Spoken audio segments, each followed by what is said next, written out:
So before I talk about the specifics of this experience, one thing I did want to touch on is my disability itself. I'm pretty profoundly visually impaired. I have retinopathy of prematurity, is the name of my condition. And basically what that means is I cannot look through both of my eyes at the same time. I can only use one at a time. And when going from light to dark environments, which is something I had to do quite often during this experience, I have a hard time adjusting.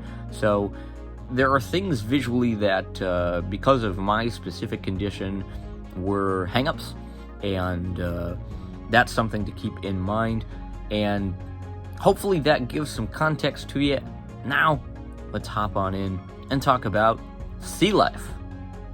Hi everybody, so I wanted to start a bit of a new series on the channel, and we'll see how it goes, but the title of this series, as you can see, is How Accessible Is, followed by whatever it is. In this case, we're going to talk a little bit about sea life at the Mall of America, and there's a few things that I need to kind of get out of the way before we get into the specifics, because this is going to be a hard series to measure. Accessibility is something that is very different person to person, and so for me, my needs are going to be different than someone else with a visual impairment that is either less severe than mine or more severe than mine.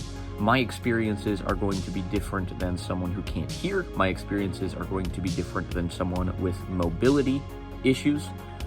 And so this is my review of experiences without necessarily putting a number on it, at least for now. I may come up with a rating system of some sort down the road.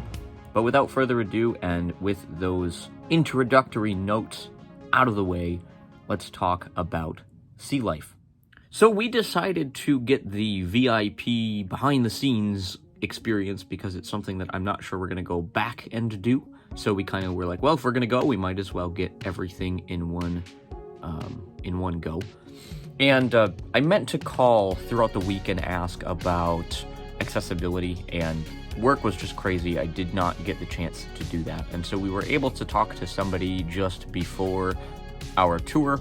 And we asked, and I said, is there anything you guys have specifically for those visual impairments? Anything in Braille, anything like that? And the lady said, unfortunately, we don't have anything. And she said, you might want to, try asking guest services or something like that. And unfortunately, we didn't have time to trek across the mall for that. So we got into the experience itself. And first element that I want to touch on is the physical accessibility of the venue. And that was a struggle, more of which I will get into when we get away from the behind-the-scenes tour, but for that space, it was a pretty informal setting. It was a pretty small group of, I would say, about 10 of us or less, so the first stop we made was to the kitchen, and I'll throw up a picture here of a big tray of food they had that had some shrimps and things like that, and strawberries and things like that for the sea turtles, which was kind of fun. And so our tour guide told us a little bit about the diets of the animals. They had a really cool board that they write down, what the animals need to eat, and they cross them off if they need to, not eat for a day or whatever the case may be for them to digest their food. It's a pretty small affair, but a really well organized and looked like a neat system. The kitchen smelled like seafood, so that was fun. And then from there, we actually talked a little bit about the diets and kind of the skeletal structures of some critters. And this is where I have to give props to Sea Life. I'll throw up some pictures here of some models that they had, and actual jaw bones and teeth and all sorts of things that we got to get hands-on with. They passed them around the group.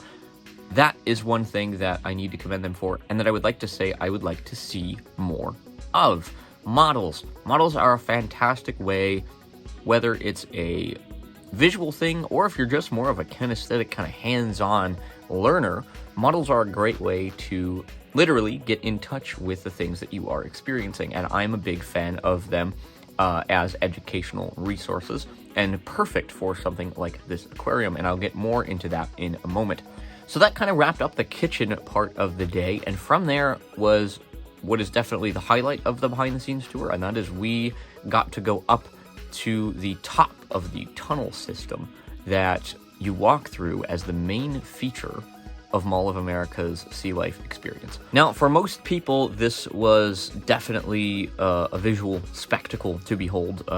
I have some footage that I just kind of pointed my camera around and took some pictures and videos, so as I talk, I will throw some of that up on the screen for you.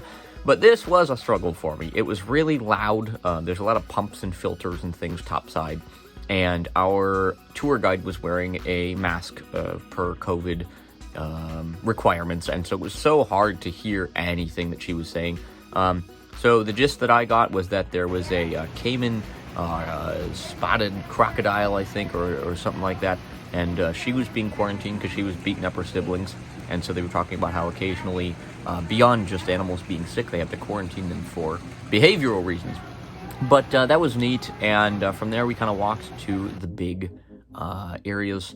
We walked past, they call it the moon pool, and it's an area where they can check out some of the larger animals when they are in need of examination. And then divers actually come in to clean the tanks and things like that, and they use that as their entrance point into the tanks, which is neat. And from there we walked to the tunnels themselves and got topside, and one of the turtles actually popped her head up and was saying hello to us. Wanted to see what was going on. I'm sure that tourist groups coming in are a good curiosity for her, so she wanted to come say hello, was sticking her head up. I can't remember if that was Calypso or if that was Seymour, but those are the two big turtles that they talked about that I can remember as of recording this. It was neat. I could not see very much topside, to be honest. I could see water, and in the biggest tunnel, I could see some of the sharks moving around, but they were like weird, trippy shadows that were swimming around, so it was really hard to see much there. And we were walking on these narrow catwalks, so I was focused on trying to be careful and not drop my phone over the edge or bonk into anybody. So in terms of accessibility, what would my feedback be on something like that? It would honestly be a one-on-one with a guide that can kind of guide you around would be a great way to do that as someone with a visual impairment like myself, so that you can ask questions, kind of get descriptions of things, and again, use models. I think a model of the tunnel system as a whole, so how the tunnels are laid out, what each tunnel shows, would be really cool, and then a model of the top slice. So if you were to like stick a camera way up on the ceiling of the room that we were in and take a picture down on top of the tunnels to show kind of the areas that we're walking and how it's laid out and how big and how impressive these tunnels are, I think would be great. So some more 3D printed models of the locales that you're exploring and how those are laid out and what is significant, what kind of areas are you pointing out, that kind of thing. A 3D map of the locale, if you will, would be great to see. So that kind of wrapped up the behind-the-scenes tour. It was very informative. It was neat to learn about the animals' diets and the skeletal structures. There was supposed to be a third room to talk more about water quality and the filtration, I believe, of the water and like how they create the environments for the critters. But that was unfortunately being renovated during our time yesterday, so we were not able to see that.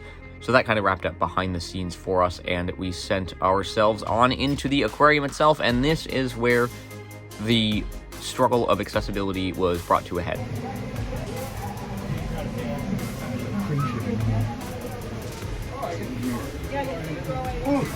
Oh boy.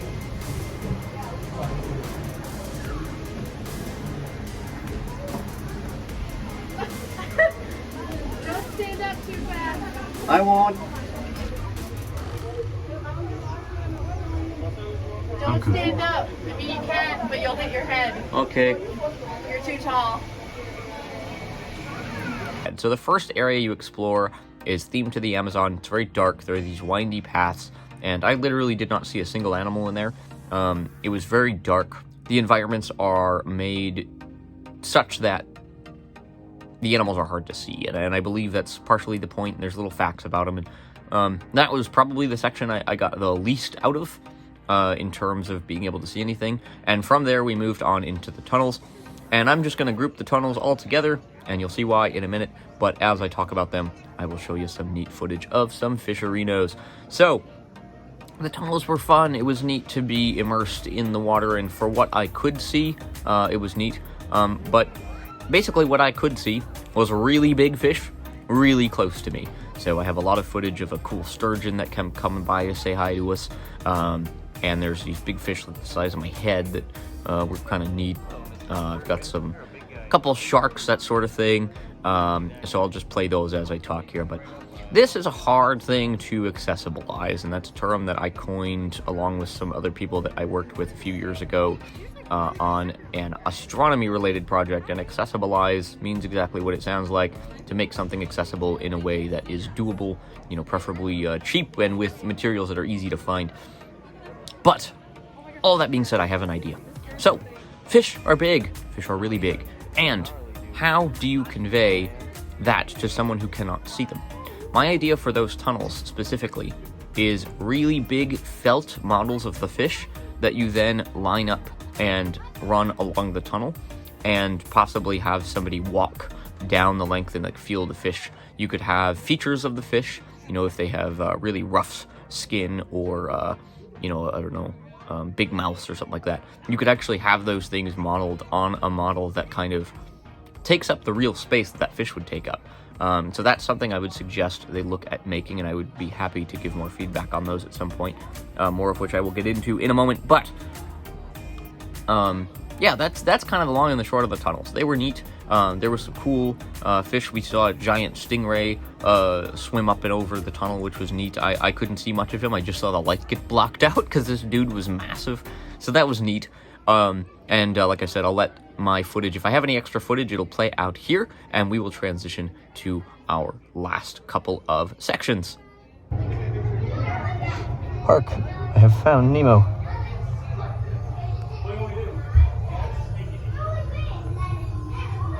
And about 25 of his closest relatives. Okay, I found Nemo again, but this time he's having a rave with all these corals. Yeah, these things are alive. I don't know about that. They are though. Heebie-jeebie fish. Heebie. What are you doing? What do you do? What do you do? What are you thinking? Why?